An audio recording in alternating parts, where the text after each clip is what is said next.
अवाम के लिए बड़ी खबर, पेट्रोलियम मसनूआत की कीमतों में कमी कर दी गई। पेट्रोल 18 रुपये 50 पैसे और डीजल 40 रुपये 54 पैसे फी लीटर कम कर दिया गया। वज़ीर आज़म शहबाज शरीफ ने खुद पेट्रोलियम मसनूआत की कीमतों में कमी का ऐलान किया।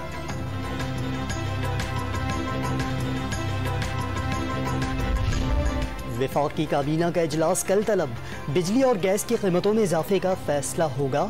काबीना सुप्रीम कोर्ट के फैसले का जायजा लेगी और IMF प्रोग्राम पर ब्रीफिंग दी जाएगी।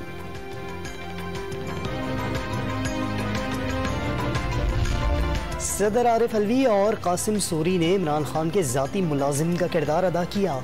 इमरान खान वो बदकिस्मत सियासतदान है जिस पर आइन तोड़ने का कलंक लग गया। उन पर गद्दारी और आर्टिकल 6 के मुकदमा चलने चाहिए। नायब लीगी सदर मरियम नवाज का खुशाब में इंतखाबी जलसे से खिताब। मीर जाफर और मीर सादिक ने मुंतखब हुकूमत गिराकर मुल्क पर चोरों को मुसल्लत किया। चोरों को ऊपर बिठाकर कोई कौम तरक्की नहीं कर सकती। इमरान खान का मुल्तान में जलसे से खिताब। कहा, पाकिस्तान बनने का मकसद एक आज़ाद कौम बनना था, लेकिन बरतानिया और हिंदुओं की गुलामी से निकलकर आहिस्ता आहिस्ता अमरीकियों की गुलामी में चले गए।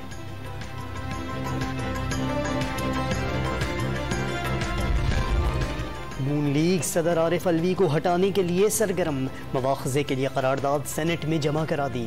करारदाद नून लीगी सेनेटर अफनानुल्लाह की जानिब से जमा कराई गई। मवाख़ज़े की कार्रवाई के आगाज़ की इस्तदा। इमरान खान, फवाद चौधरी और कासिम सूरी के खिलाफ भी आर्टिकल 6 के तहत कार्रवाई की जाए। करारदाद का मतन।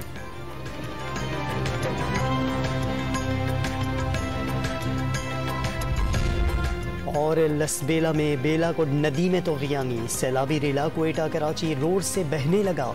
रैली की वजह से ककर गुलाई के मुकाम पर सैकड़ों मुसाफिर फंस कर रह गए।